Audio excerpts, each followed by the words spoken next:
ತುಮಕೂರಿನಲ್ಲಿ ರಾಜ್ಯ ಮಕ್ಕಳ ಹಕ್ಕುಗಳ ರಕ್ಷಣಾ ಆಯೋಗ ಹಾಗೂ ಮೊಬಿಲಿಟಿ ಇಂಡಿಯಾ ಸಂಸ್ಥೆಯ ಸಹಯೋಗದಲ್ಲಿ ವಿಕಲಚೇತನ ಮಕ್ಕಳು ಮತ್ತು ಅವರ ಆರೈಕೆದಾರರೊಂದಿಗೆ ಅರ್ಥಪೂರ್ಣ ಸಂವಾದ ಕಾರ್ಯಕ್ರಮ ನಡೆಯಿತು.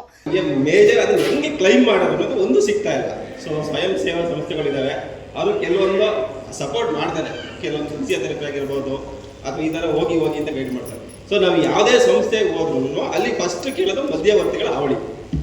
ಓಕೆ, ಸೊ ಆ ಮಧ್ಯವರ್ತಿಗಳ ಹಾವಳಿನ ನಾವು ತಪ್ಪಿಸಿ ಅಧಿಕಾರಿಗಳ ಹತ್ರ ಹೋದ್ರೆ ನಮ್ಗೆ ಅಲ್ಲಿ ಯಾವುದೇ ಥರ ರೆಸ್ಪಾನ್ಸ್ ಸಿಗಲ್ಲ. ಸೊ ನೀವು ನಾಳೆ ಬನ್ನಿ, ನಾಡಿದ್ದು ಬನ್ನಿ, ಮತ್ತೆ 2 ದಿನ ಬಿಟ್ಟು ಬನ್ನಿ, ಈ ವಾರ ರಜಾ, ಮತ್ತೆ ನಿಮ್ಗೆ ಆ ಡಾಕ್ಯುಮೆಂಟ್ಸ್ ಇರಲಿಲ್ಲ, ಈ ಹೆಸರಲ್ಲಿ ಒಂದು ಅಕ್ಷರ ತಪ್ಪಿದೆ, ಸೊ ಇದು ಹೇಳಿದ್ದಾರೆ. ಸೊ ಅಲ್ಲಿ ಅಧಿಕಾರಿಗಳಿಗೆ ನಿಮ್ಮ ಸಂಸ್ಥೆ ಕಡೆಯಿಂದನ ಸ್ವಲ್ಪ ಏನಾದರೂ ಬೇಗ ಸಹಾಯ ಆಗೋ ಥರ ನಾವು, ಯಾಕಂದ್ರೆ ಮಕ್ಕಳುಗಳನ್ನ ಎತ್ಕೊಂಡು ನಾವು ಅಲ್ಲಿ ಹೋಗಿ ವೆಯ್ಟ್ ಮಾಡ್ಲಿಕ್ಕೆ ಆಗಲ್ಲ.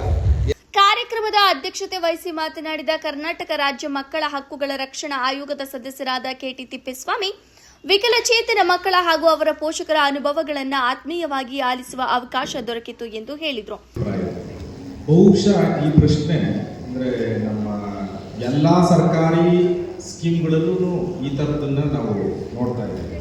ಬಹುಪಾಲು ಸರ್ಕಾರಿ ಸ್ಕೀಮ್ಗಳನ್ನ ಪಡ್ಕೊಳ್ಳಿ, ಉದಾಹರಣೆ ಸಂದೇಶ ಸುರಕ್ಷಾ ಯೋಜನೆ ಇರ್ಬೋದು, ಹೀಗೆ ಸಾಮಾಜಿಕ ಭದ್ರತಾ ಯೋಜನೆಗಳನ್ನು ಪಡ್ಕೊಳ್ಳೋದಷ್ಟು ಸುಲಭದ ವ್ಯವಸ್ಥೆ ಆಗಿಲ್ಲ.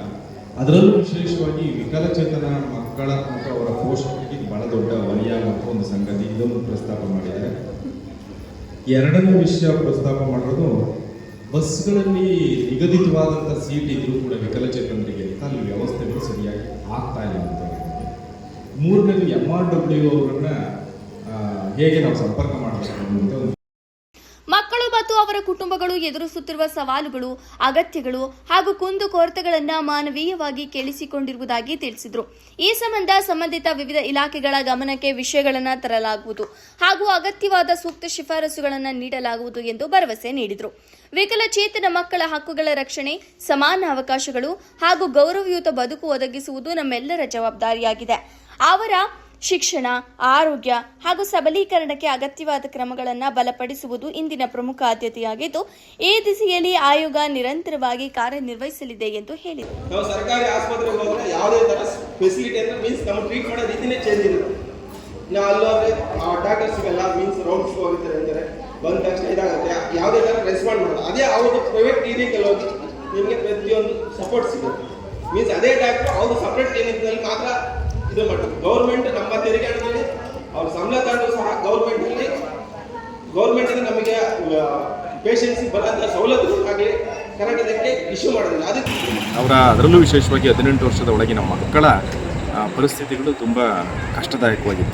ನಾನು ಸುಮಾರು 2 ತಿಂಗಳಿಂದ, ಅಂದರೆ ಜನವರಿ ತಿಂಗಳಲ್ಲಿ ಪ್ರತ್ಯೇಕವಾಗಿ women and child department principal secretary ಅವರಿಗೆ ಹಾಗೂ ಶಿಕ್ಷಣ ಇಲಾಖೆಯ ಪ್ರಧಾನ ಕಾರ್ಯದರ್ಶಿ ಅವರಿಗೆ 2 ಮುಖ್ಯವಾದಂಥ ಶಿಫಾರಸುಗಳನ್ನು ಕಳಿಸ್ಕೊಟ್ಟಿದ್ದೆ. ವಿಕಲಚೇತನರ ಒಟ್ಟಾರೆ ಸಬಲೀಕರಣ, ಅಂತಹ ವಿಕಲಚೇತನ ಮಕ್ಕಳ ಹಕ್ಕುಗಳ ರಕ್ಷಣೆ, ಅವ್ರ ಮೇಲೆ ಅವ್ರಿಗಿರುವ ಸೌಲಭ್ಯಗಳ ಕೊರತೆ ಮತ್ತು ಅದನ್ನು ಅಡ್ರೆಸ್ ಮಾಡೋದಕ್ಕೆ ಬೇಕಾದಂಥ ಶಿಫಾರಸುಗಳು ಒಂದು ಭಾಗ, ಮತ್ತು ಶಾಲೆಗಳಲ್ಲಿ ಸಮನ್ವಯ ಶಿಕ್ಷಣವನ್ನು ಖಚಿತಪಡಿಸೋ ದೃಷ್ಟಿಯಿಂದ ಪ್ರಿನ್ಸಿಪಲ್ ಸೆಕ್ರೆಟರಿ ಎಜುಕೇಷನ್ ಡಿಪಾರ್ಟ್ಮೆಂಟ್ನವರು ಕೂಡ ಶಿಫಾರಸನ್ನು ಮಾಡಿದ್ರು.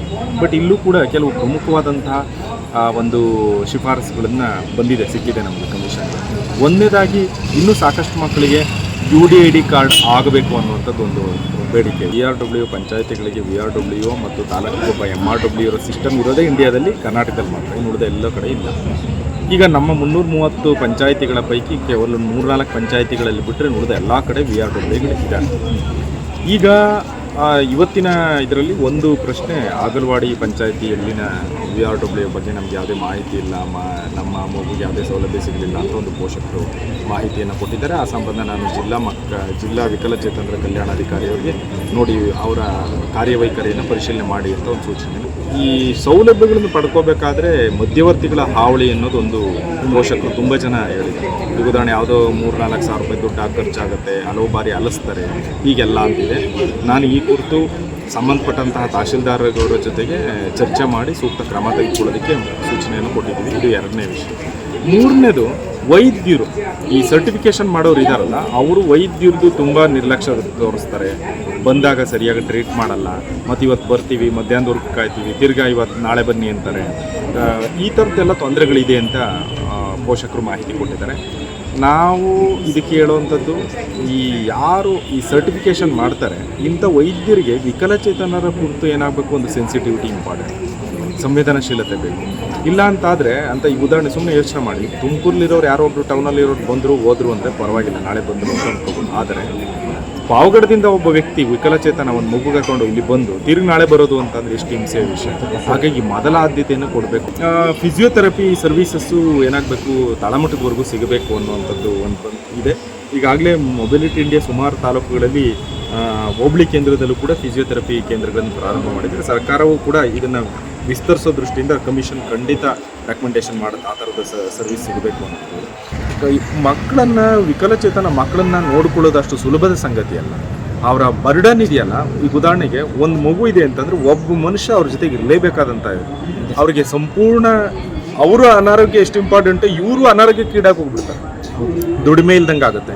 ಹಾಗಾಗಿ ಇದು ಅವರಿಗೆ ಕನಿಷ್ಠ ಪಕ್ಷ ಇವತ್ತಿನ ಸಭೆಯಲ್ಲಿ ಬಂದಿರುವಂಥ ರೆಕಮೆಂಡೇಷನ್ ಏನಪ್ಪ ಅಂದರೆ, ಕನಿಷ್ಠ ಒಬ್ಬ ವ್ಯಕ್ತಿಗೆ 10,000 ರೂಪಾಯಿ ಒಂದು ಮಾಸಾಶನವನ್ನು ಕೊಟ್ಟರೆ ಮಾತ್ರ. ಯಾಕೆಂದರೆ ಈಗ ನಾನು ಇವತ್ತೊಂದು ಬಂದ ತಕ್ಷಣ ಒಂದು ತಾಯಿನ ಭೇಟಿ ಮಾಡಿದೆ ನಾನು.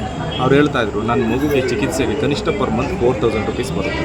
ನಾವು 800 ರೂಪಾಯಿ ಮಾಸಾಶನ ಕೊಟ್ಟರೆ ಏನು ಬಂತು ನೋಡಿ. ಸರ್ಕಾರ ಕೂಡ ಈ ಬಗ್ಗೆ ಯೋಚನೆ ಮಾಡಬೇಕು. ಈಗ